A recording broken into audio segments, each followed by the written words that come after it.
Hey,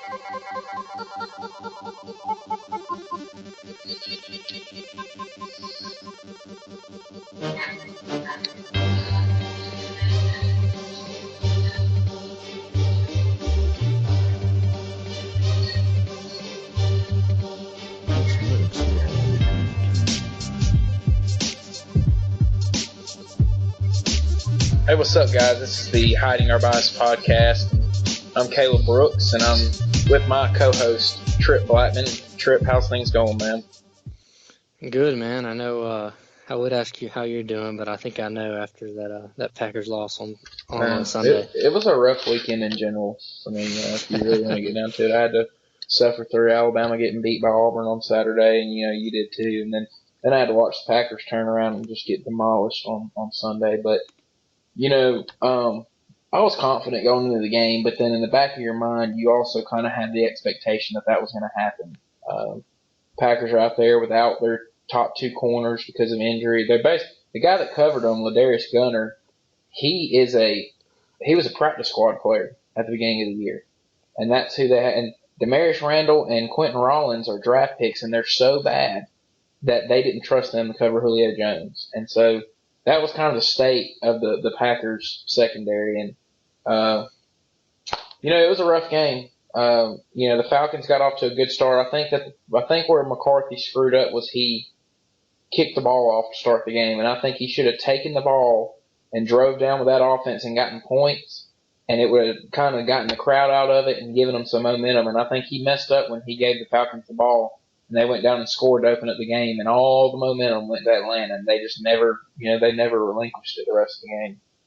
Yeah, I mean, that could be one of the strategies, but then again, if like what happened on Green Bay's first drive, they get the ball and they drive down, and then they get in field goal range, I guess technically, and they missed a field goal, right, in the first drive? Yeah. So, I mean, if that's how you start the game, then that's really bad, because then, if Atlanta gets good field position and then drives down and scores and then, crowds into it anyway. So I don't know if the choice to kick off really made a big deal. I think that I just think it did. I think it does make a difference in games. It might make like a little bit of a difference, but I don't think in this game it wasn't a significant. But who's to say that the Packers don't go down and go get a touchdown if they got the ball first? There's no guarantee that the same result's going to happen that they go down and kick it. And, they may have gone 3 and out and punted it. But I just think I know which side of the ball I trusted more as a Packers fan, and it was definitely the offensive side of the ball. And, I would like to have them out there as much as I possibly could. So I started the game off with them out there. Yeah, you're right, but I'm just saying, like, in that case, it was obvious who the better team was. I know the Packers were hurting on the secondary, and I think the Packers were hurting all over, man. They're, Jordy's out there playing with 2 broken ribs. Devontae Adams playing with a high ankle sprain. Geronimo Allison's playing with a hamstring injury. Randall Cobb's playing with an ankle sprain that he's been dealing with all season. And then you go to the defensive side of the ball, and they're beat up all over the place. And then they don't have any linebackers because they draft guys like Jake Ryan and Blake Martinez in the 5th round and stick them out there to be the starting middle linebackers, and they're terrible. So, they got to get Aaron Rodgers a defense. I tweeted this last night. The only time that Aaron Rodgers has won a Super Bowl, his defense was ranked 5th in the NFL. And then all of the years they've been ranked 15th or lower, and he has yet to make another Super Bowl since. So, they've got to find a way to get him a defense. Yeah, that definitely hurt him. And But I will say this, the Packers were playing against the Falcons, whose defense finished lower ranked than the Packers did during the year, and yet they were not really able to produce anything, which injuries and the inability to run the football, I think, also really hurt Green Bay in the game. They didn't have any balance. The Falcons were able to play 5 and 6 defensive backs all game and not have to worry about it, and that does make a difference. Yeah, it does. Especially, Green Bay doesn't really have a legitimate running back in the first place. Lacey went down and Starks went down during the year, and then they had to release the other running back because he got in trouble, and all of a sudden they had nobody. And they're sticking Ty Montgomery back there, and then they went and got Christine Michael, and he did well, but he just never was able to really learn the offense in the amount of time that he was with the team. Yeah, I mean they definitely did the best with what they had for sure.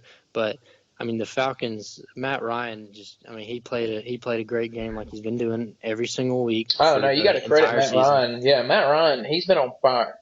And And, I mean you know, it was pretty. I mean obviously when you play against an NFL defense, it's never easy. Like I couldn't go out there and do that against the Packers, but it was definitely easier with the Packers defense.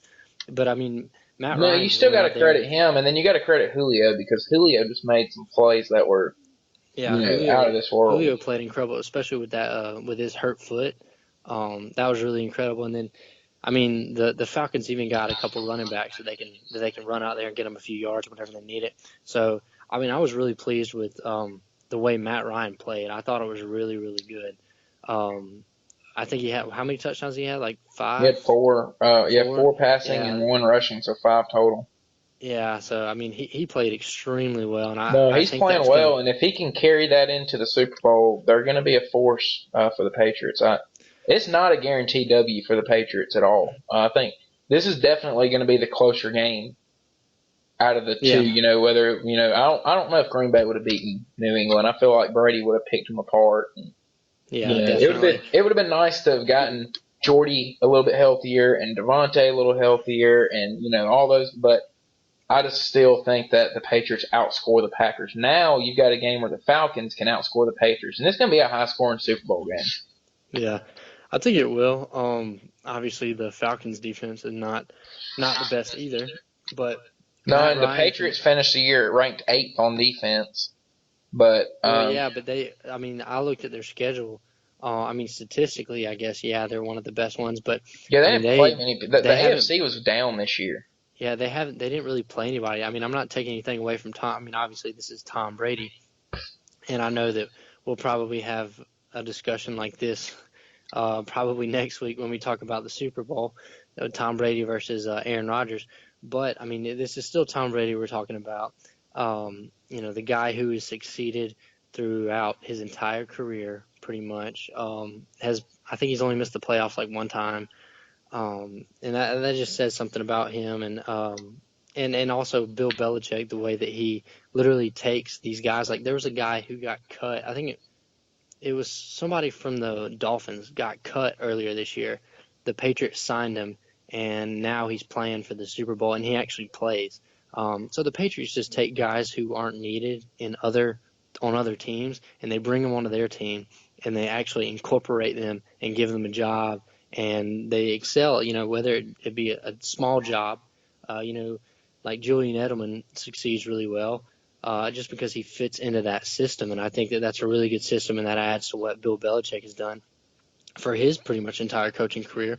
And I just think that Tom Brady is going to do really well against the Falcons. I won't go into detail about it because I know we have a full week to talk about that.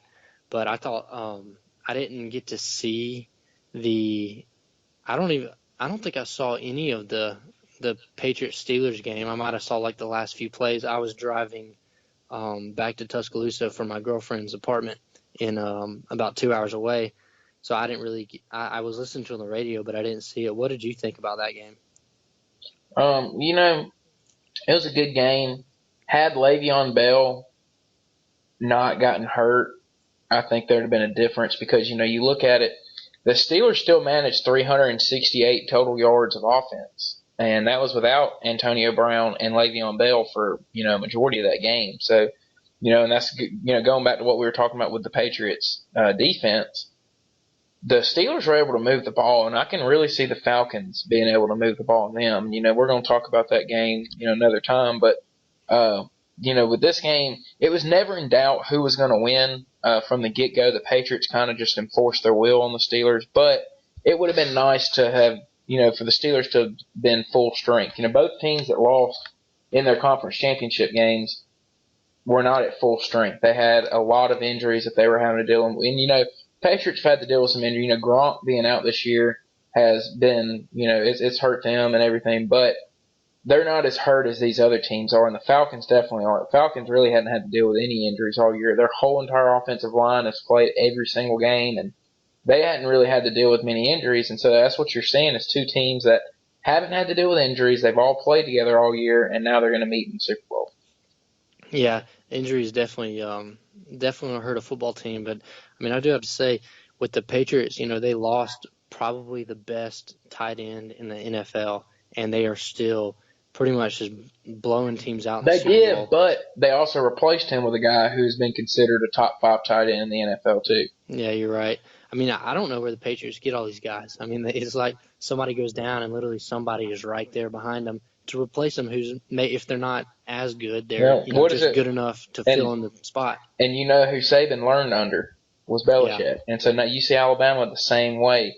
Somebody goes down, there's just another 5-star there to replace them. That's basically what New England has.